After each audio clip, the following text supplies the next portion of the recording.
If you use Google Workspace for your business, you may have gotten an email this week from Google about something called Workspace Intelligence. And you might be wondering, what is this? Did I agree to it? And what do I do?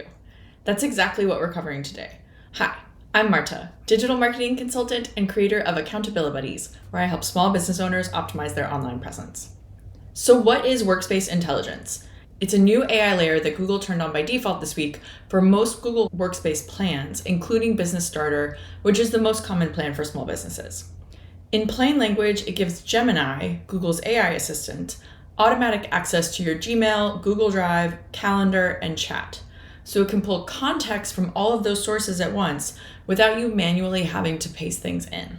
The upside that Google is pitching is that it makes Gemini a lot more useful. For example, if you ask Gemini to draft a project update, it can automatically pull from your relevant emails, files, and calendar without you having to dig up anything yourself. Now, the question a lot of people have is Google using your data to train its AI models? According to Google's own documentation, the answer is no. Your content is not used to train generative AI models outside of your domain without your permission, and it's not used for advertising purposes. I'll link this webpage in the description so you can read more about it yourself.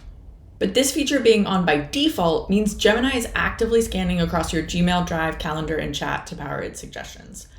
Whether that feels comfortable for you and your business is completely your call. Okay, let's look at where these settings live and how to toggle them off. You'll need to be logged in as a super administrator for your Google Workspace account. Head to admin.google.com. On the left side of the menu, go to Generative AI. Click on Generative AI and then Gemini for Workspace. Open the Workspace Intelligence Sources panel. Now you can see the 4 data sources that Workspace Intelligence can draw from: email, Drive, Docs, Calendar. They're all turned on by default. To change a setting, click the pencil icon to edit, then toggle on or off and click Save. You can do this for each source individually, which means that you have the flexibility to just turn off Gmail, just Drive, or all of them. It's completely up to you and for what makes sense for your business. Just be aware that changes can take up to 48 hours to fully take effect. Before you decide what to do, it's worth knowing what you might lose if you turn certain sources off. For example, if you turn off Gmail as a source, users may lose access to AI overviews in Gmail search. If you turn off Calendar, Gemini might not be able to read calendars or schedule events across Workspace services. So there are trade-offs either way, and you can decide what's the right balance for you and your business. The good news is this isn't a permanent decision, so you can go back in and change these settings at any time.